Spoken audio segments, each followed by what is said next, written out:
Welcome back to Adventure 2, Lady of the Damned, and it's all part of the Echoes of the Dead, a three-part adventure for 4 Against Darkness, recommended for beginning characters, and that's what we're trying to do is level up Group B here, which if you saw the intro, you know it's Toddrick, McMurray, Hexy, and Greg. Toddrick the Barbarian. We got McMurray the Paladin, and Greg is the Ranger, and Hexy the Cleric. Now in this one here, obviously they came back in the order, came back to us and said, while you were recuperating, more rumors arrived through various sources.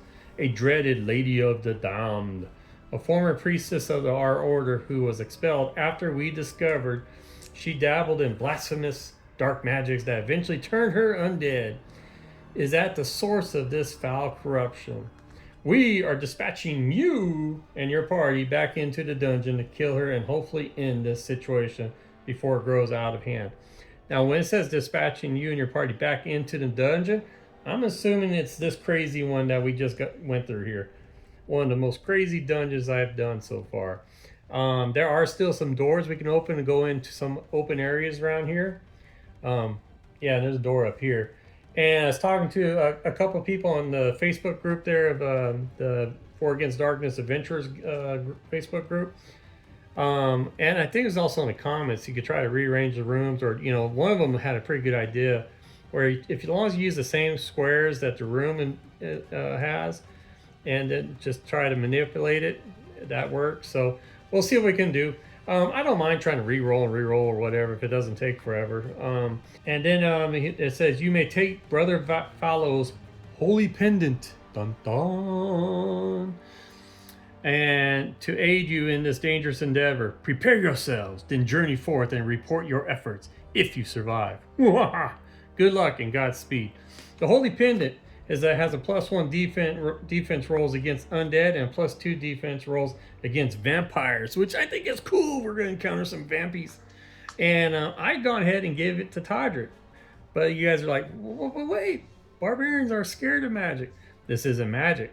Since this pendant is not magical, but blessed with the religious power of faith, it can be worn by a barbarian character.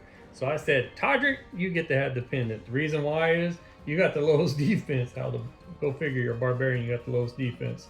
So everyone else has +2, +3 on their defense levels. You only got +1. So hopefully this will help you out when we fight against the undead and any vampires. So Toddrick, the barbarian, has the holy pendant. Adventure 2 conditions.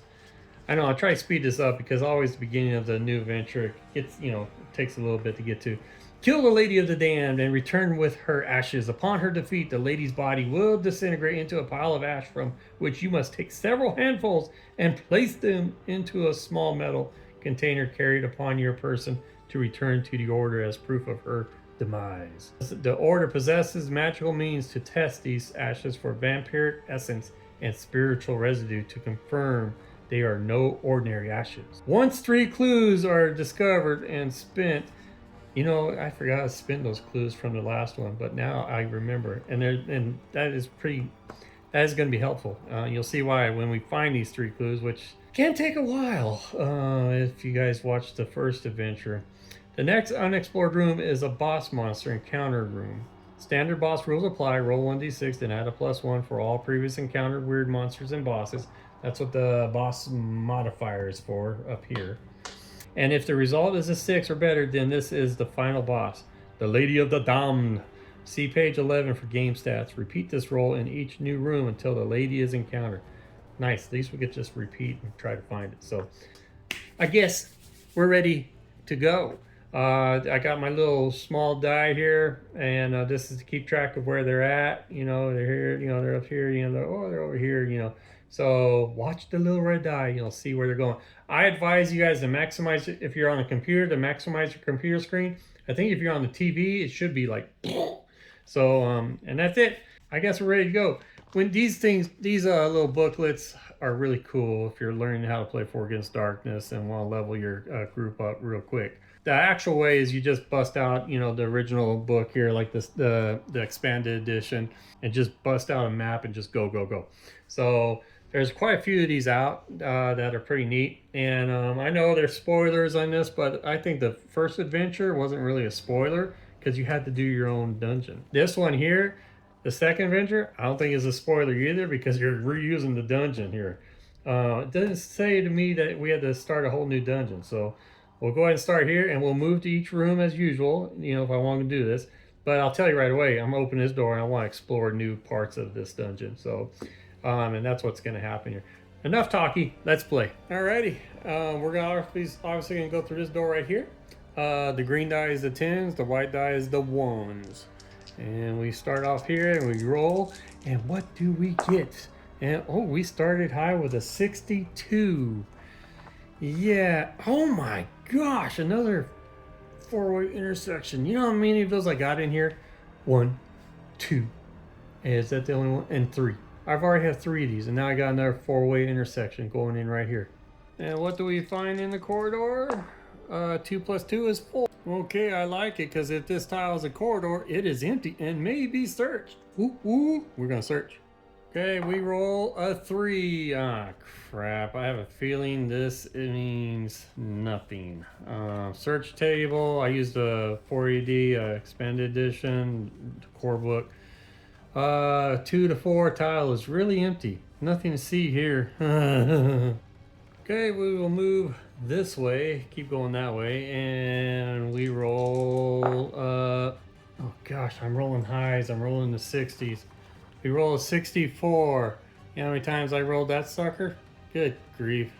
What do we find in here? We find 6. 5 plus 1 is 6. And it says here, vermin encounter. Roll on the vermin table appropriate to your environment. Okay, we roll a 1. 3d6 purple rats. You dirty rats. 3d6 purple rats. Oh my gosh. Here, let's go ahead and do that. And we get... 1 plus 3 is 4, plus we get 9 purple rats.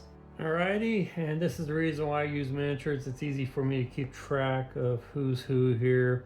Really, this is a pen and paper type of game if you have not noticed. So here we go. Here, keep it in order here. We got Hexy, and I try to line them up with the colors. So you got red and orange and black and blue, and that coordinates with the characters. So we got 9 purple rats. Okay, 9 purple rats means I could divvy it out. I got 4 guys here. I give 2 each, and then the lowest die gets the extra one. And that is going to be McMurray. So McMurray will have 3 of them. Okay, so it's purple rats are a high class level. So the highest one is 2. So it'll be 2, level 2 vermin. And then any hero wounded by a rat has a 2 in 6 chance of losing 1 additional life due to infection at the end of the encounter. Ooh, halflings are immune to this infection. Reactions, if you want to do reactions, I normally just fight. I just roll 1 to 3 they flee, 4 to 6 they fight. So for the heck of it, why don't we'll just roll and see what happens. So 1 to 3 to flee, 4 to 6 to fight, and we roll a 2. Well, they flee, they run away. And since this is an old style here, vermins do not have treasure on this one. And since they're fleeing, there's no treasure earned. So they all run away. Well, that was easy. So go through the only door there is. And we roll, please, something better than something in the 60s. We rolled a 13. I don't think I ever rolled a 13. Holy moly, it's like a corridor shape of a number 2. How you like that? I draw it like this, because it's like a number 2. I got go where, and out this way. Close as I can get. I have the door up here that we could go through, but we have to see what's in this corridor. So we roll, and we roll. Oh, we rolled an 11. Oh my gosh. Boss encounter. Roll on the boss monster table appropriate to your environment. Okay, well, it's not the final boss because we have to get 3 clues before we can encounter the final boss, but we roll a 6. Alrighty, since we're playing adventure number 2 here, it says, if it is the final boss, see next page. Well, it's not. The result depends on the adventure being played. If it is not the final boss, re-roll. We re-rolled it. Fine. And it's a 4. We are... Oh, I never fought this dude. Something mummy. If you could pronounce that.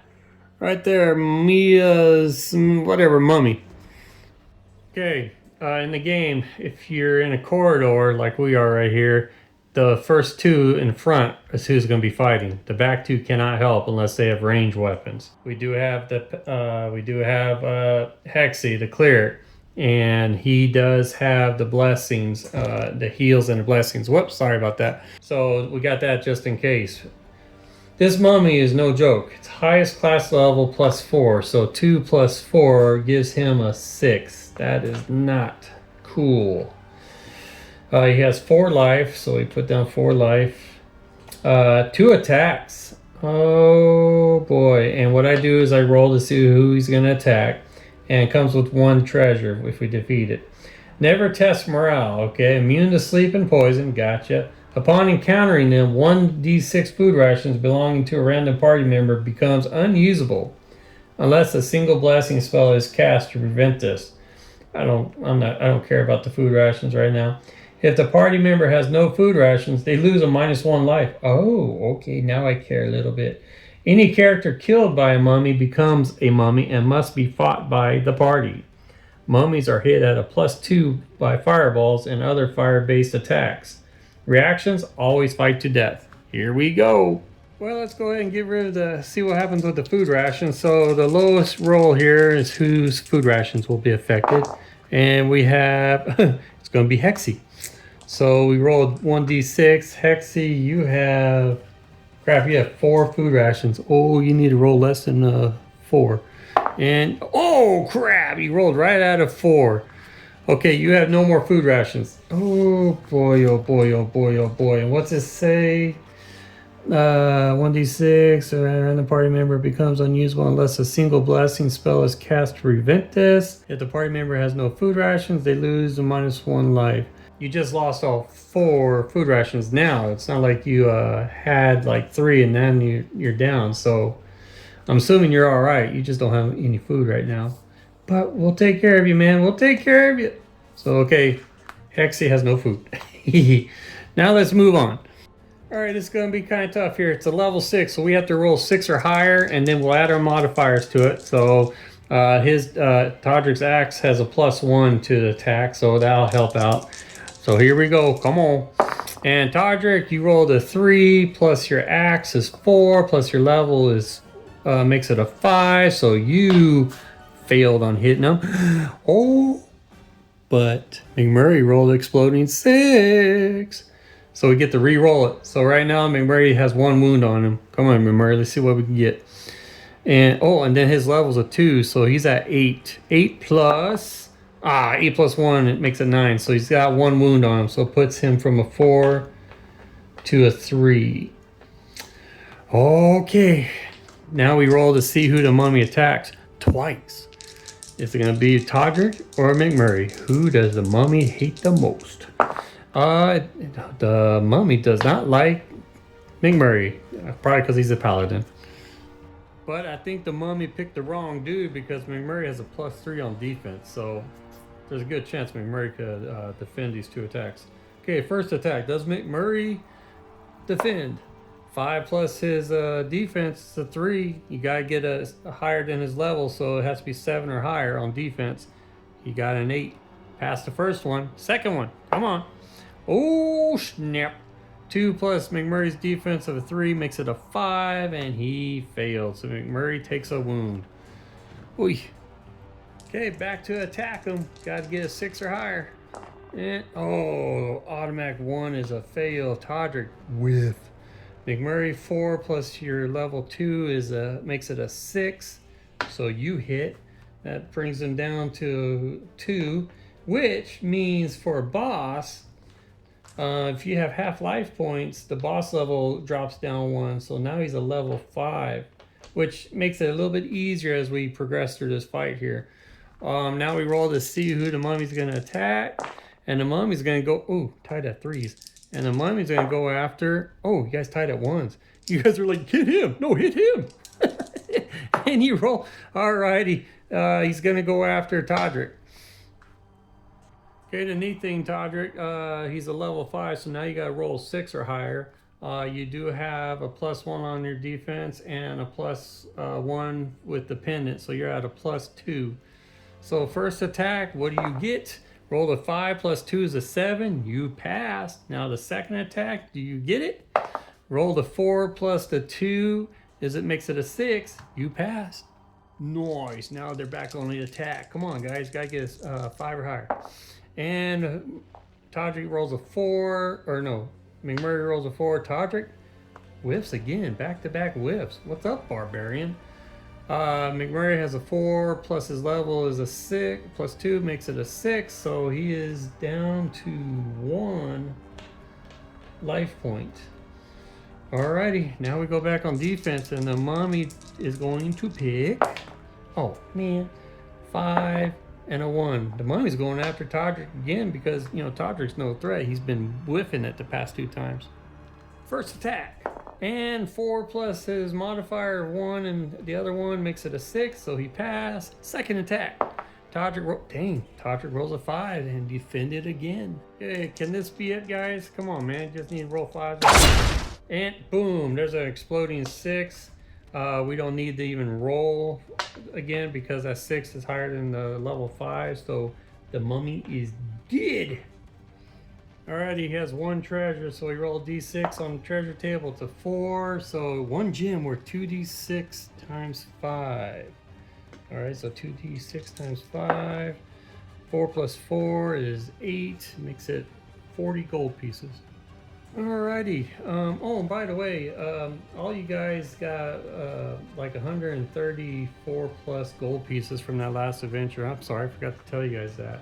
So, because what I do is I add the gold here, and then I divvy it up after 10% goes to the guild fees, and then the rest of it I divvy it up with the characters. So, anyway, it's kind of fun. The Adventures Guild thing is pretty neat. A lot of things going on there.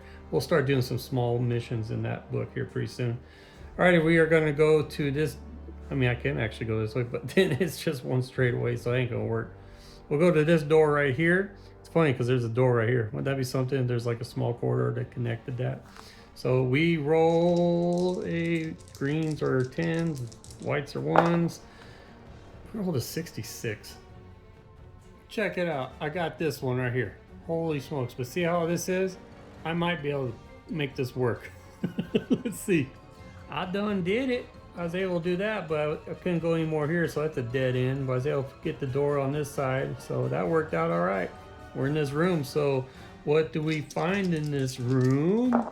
5 plus 6. Oh crap, an 11. I know what that one is. I could have just told you, but it's another boss encounter.